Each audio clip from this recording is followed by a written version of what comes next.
माता की जय। भारत माता की जय।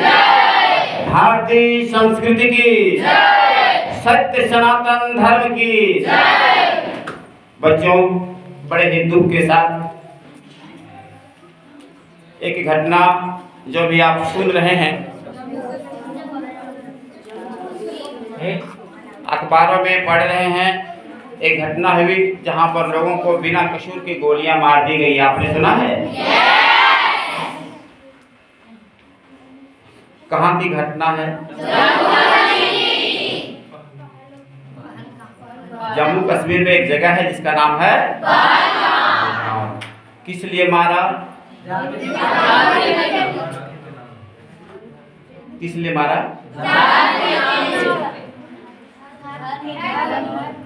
क्योंकि वह मुसलमान नहीं था। किस लिए मारा?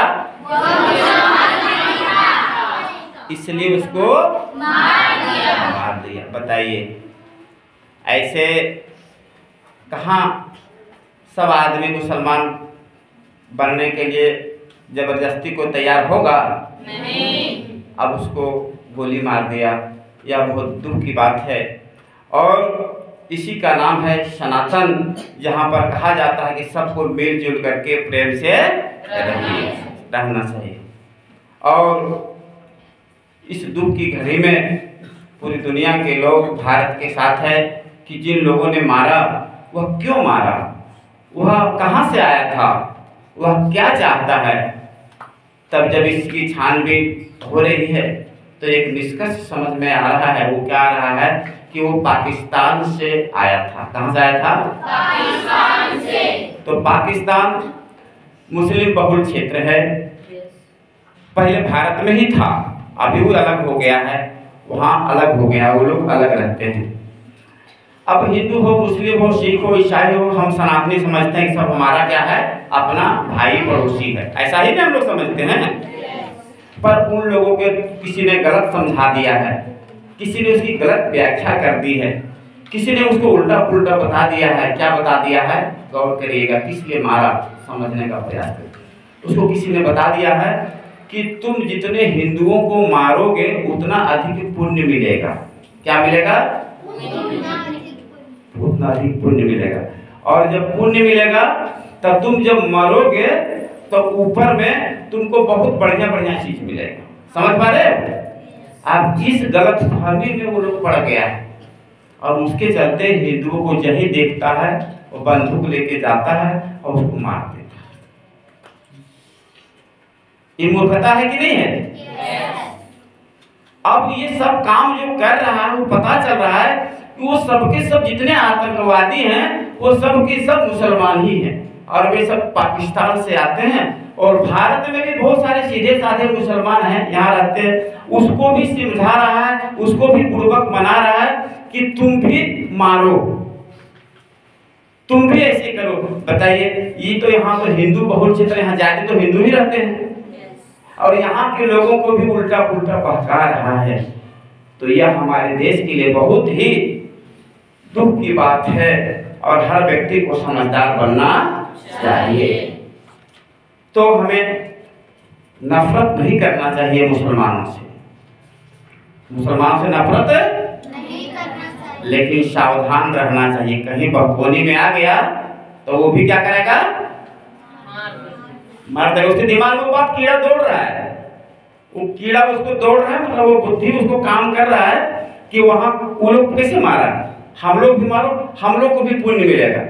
और इस बहकाव में पश्चिम बंगाल में भी मुर्शिदाबाद में घटना सुना कि नहीं? इसी चीज का कीड़ा दौड़ रहा है बहुतों का। और इस चक्कर में जब दूसरे को मारता है तो अभी सुना कि नहीं, भारत के सैनिकों ने उसको भी मारा, सुना कि नहीं? उसको मारा है और कहते हुए सुना जा रहा है कि तुम जाओ जन्नत जाओ, तुम जाओ, भेजते हैं तुमको। तो सब मारा जा रहा है बिना मतलब के, अशांति फैला रहा है। तो बच्चों, हमें सतर्क रहने चाहिए, नफरत नहीं करना, सावधान रहना चाहिए। मान लिया आप रोड पर जा रहे हैं तो आप रोड से नफरत करिएगा क्या? गाड़ी से नफरत तो नहीं करिएगा।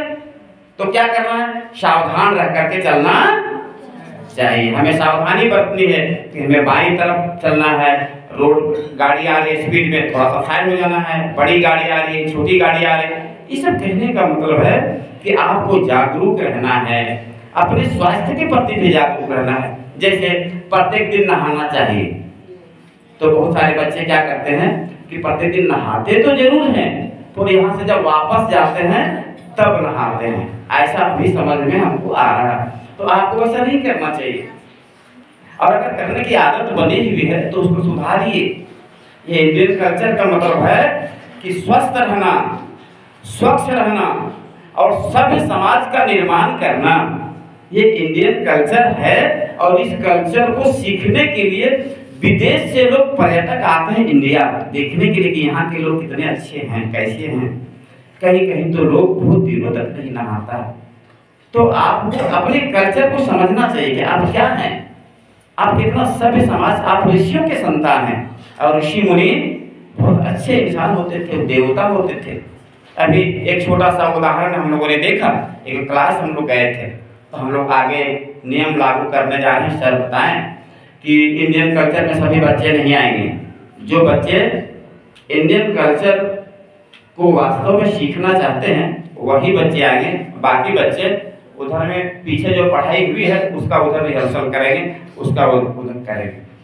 आज चर्चा कुछ भी थी ना, ये बहुत जल्दी आने वाला है। और जो बच्चे आएंगे वो फ्री में नहीं आएंगे, वो प्रत्येक सप्ताह 5 रुपया सहयोग राशि अपने में जमा करेंगे और उसी पैसा से सारा खर्च मेंटेन होगा।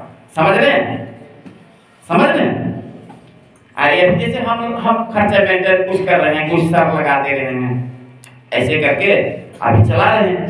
पर आने वाले दिन आपको अपनी खर्चा खुद चलाना है, ठीक है? और इसमें सब लोगों ने सहमति बता रहे हैं कि नहीं ठीक है, 5 रुपये कोई बड़ी चीज नहीं है। हम लोग को सीखना है, संस्कृत भी सीखना है, अपना कल्चर भी सीखना है और पूजा पाठ भी सीखना है, अच्छाइयों को सीखना है। तो अगले सप्ताह हम लोग एक छोटा सा कहानी सुने थे। कहानी किसकी थी? छोटा कहानी था ना, एक पक्षी की कहानी थी, बाया पक्षी की। और वह जुड़ा हुआ था किसे? टीएन शेषन, भारत के मुख्य चुनाव आयुक्त, IAS officer TN Seshan. Question आ सकता है, हम आपको फिर से कहानी बढ़ा देते हैं, समझने का प्रयास करिए संक्षेप में, फिर आगे क्लास करेंगे।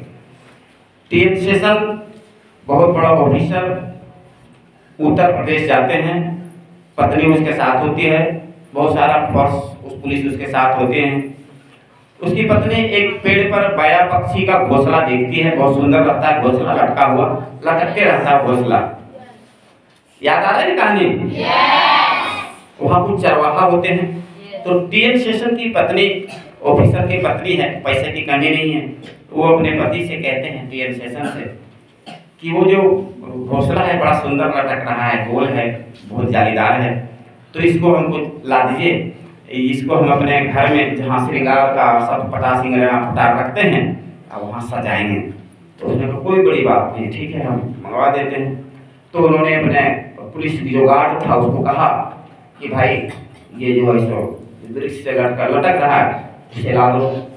तो वो गार्ड ने क्या किया, बगल में कुछ चरवाहा था जो मवेशियों को चरा रहा था, तो उसे कहा कि इसको तुम चढ़ करके उतार दो, तुमको हम 10 रुपये देंगे। कितना देंगे? 10 रुपये। तो उसको खुश हो जाना चाहिए था, पर उसने कहा कि नहीं हम नहीं उतारेंगे। क्या कहा? हम नहीं उतारेंगे। तो फिर उसको कहा कि तुम एक काम करो, तुमको हम 50 रुपये देते हैं, तुम उतार दो। तो फिर उसने कहा कि नहीं 50 रुपये क्या, हमको 500 दीजिएगा, 5 लाख में दीजिएगा तो हम नहीं उतारेंगे। तो यह बात सुन करके बड़ा आश्चर्य हुआ। टीएन शेषन वहीं बगल में थे, तो उसने बच्चे को बुलाया और बुलाकर कहा कि तू भाई साहब क्यों बोल रहा है? तो उसने कहा, जो कहा यही गौर करने का चीज है। उसने कहा कि उसके अंदर बच्चा है छोटा छोटा, जब उसकी माँ भोजन लेकर के आएगी और अपना घर अपना घोंसला नहीं देखेंगे, बच्चे को नहीं देखेंगे, तो वो बहुत दुखी हो जाएगी, बहुत रोएगी, इसलिए हम नहीं उतारे। यह बात सुन करके टीएन शेषन ने कहा हमने इतनी डिग्रियां हासिल किया, इतनी पढ़ाई किया, लेकिन हम कुछ ना सीख पाया। एक चारवाहा से हमने सीख लिया आज। और बच्चों, इस कहानी के माध्यम से अखंड ज्योति पत्रिका में सजाया था। परम पूज्य गुरुदेव कहते हैं, परम पूज्य गुरुदेव इस कहानी को कहते हैं कि बेटे, जिस व्यक्ति के अंदर संवेदना ना है, वो व्यक्ति के अंदर वास्तविक ज्ञान नहीं हुआ है। वो व्यक्ति कितना पढ़ाई कर लेगा, आगे चल के वह दूसरे को नुकसान ज्यादा करेगा। जिसके पास खुद हथियार है, खुद ज्ञान है, खुद कुछ है, लेकिन वो दूसरे के लिए उसके पास कुछ नहीं है, सिर्फ अपने लिए, सिर्फ अपने लिए। अभी हम लोगों ने पढ़ा ना, हम लोगों ने गीत गाया कि कीट पतंग बहुत सारे हैं संसार में, मरते हैं। तो वो सब कीट पतंग जानवर तो बहुत सारे हैं। तो मनुष्य होकर के अगर मनुष्य के अंदर संवेदना ना हो, हम मार देंगे उसको, हिंदू है उसको मार दो, हमको मिलेगा जन्म, हमको मिलेगा फलाना ठिकाना, तो तुमको तो मिलेगा, लेकिन इसको क्या मिलेगा जिसको हम मार देंगे?